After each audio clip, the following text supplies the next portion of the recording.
how to log into your Santander Bank on a mobile app. So if you do not have this app already, you can just go to your Play Store or App Store and then download the app.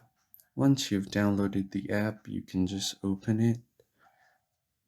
And here you will be welcomed with a log on or a new customer option. So if you are a new customer, you can create a new account from here.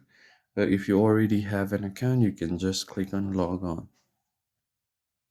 Now this will show you all of the terms and conditions, and you will have to accept all of them.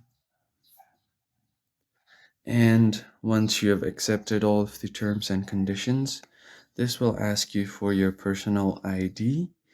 And if you don't know what your ID is, you can click on this forgotten details, and then it will take you to the website, and you can log in from there or recover your ID from there. And if you enter your ID, if you hit continue, and this will ask you for your password or your PIN, and you can easily log in from there. I hope this video was helpful, and I'll see you on the next one. Thank you for watching.